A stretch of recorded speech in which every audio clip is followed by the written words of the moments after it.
This is a jam-packed week for the United Nations.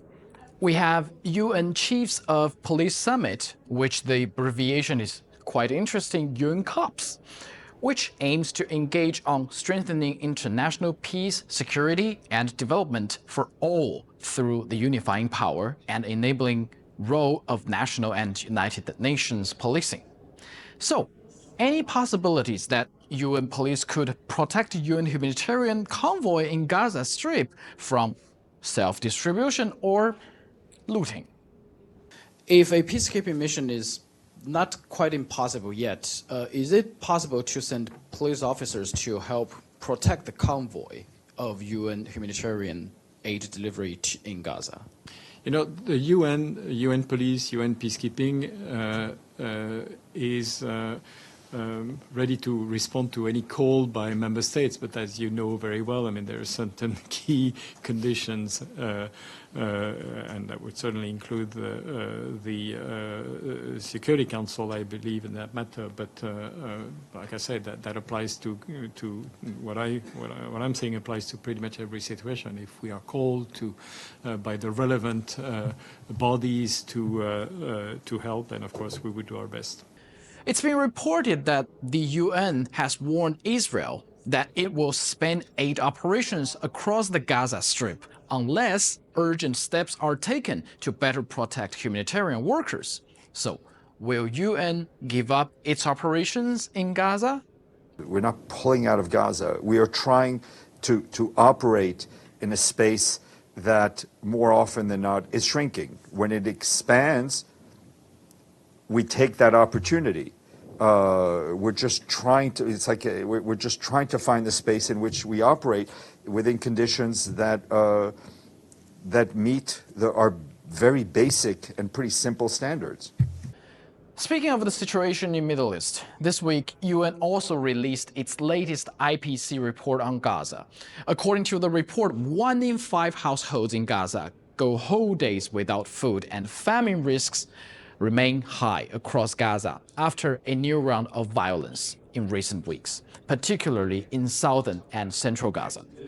I asked the chief economist of FAO, Maximo Torero, about the trajectory of the food security in Gaza.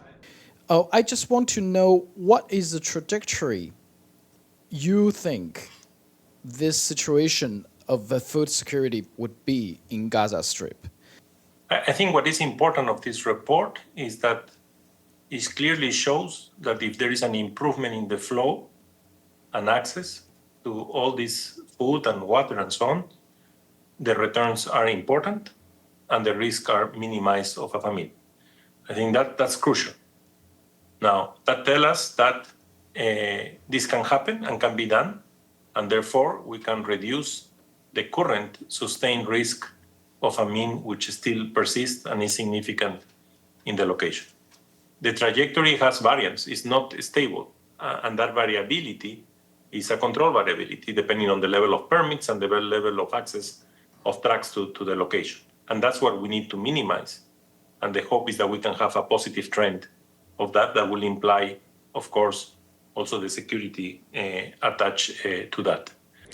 This week, UN launched its Global Principles on Information Integrity. Secretary General Antonio Guterres urged governments, tech companies, advertisers, media, and other stakeholders to refrain from using, supporting, or amplifying disinformation and hate speech for any purpose. And on AI, to ensure that all AI applications are designed, deployed, and used safely. He also answered my question on possible state-sponsored misinformation. If I search UNRWA on Google now, the second result is a sponsored advertisement called UNRWA Neutrality Compromised. So in this information integrity, how can you ensure that governments, they don't because of maybe their national interests to push for a misinformation or disinformation? Do you have confidence that member states will do that? I think that member states have a vested interest in not promoting misinformation, because sooner or later the truth is discovered. I'll give you one example of misinformation about myself. I've heard the same source many times saying that I never attacked Hamas, that I never condemned Hamas, that I am a supporter of Hamas. I asked for a statistic to be made by our colleagues. I have condemned Hamas 102 times, 51 of them in formal speeches, the others in different social platforms. So, I mean, the truth, in the end, always wins. We also have the new Sustainable Development Goals, or 2024 SDG report, launched this Friday. The report indicated that only 17% of SDG went smoothly. Over 1/3 of the goals face stallment or, even worse, retrogression. Bear this in mind, the SDG is for the year of 2030, which is less than 6 years, and there is still a long way to go. Well, there are just far too many crises on planet Earth. Let's fly to the moon a little bit. And this week, China's Chang'e 6 lunar probe successfully landed in China, carrying lunar soil. What does the UN have to say about this?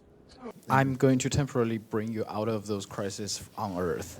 I know where you're going to take me. Yeah, okay. I know where you're going to take me. So China's Chang'e 6 moon probe just landed on this very planet, bringing rare moon Earth back. So first, what does the Secretary General has to say on this mission? And second, we know it's an international cooperated mission with other countries. How important do you think for collaboration in outer space? It's a remarkable achievement, right? Also, as you mentioned, it's a great demonstration of international collaboration in terms of outer space affairs.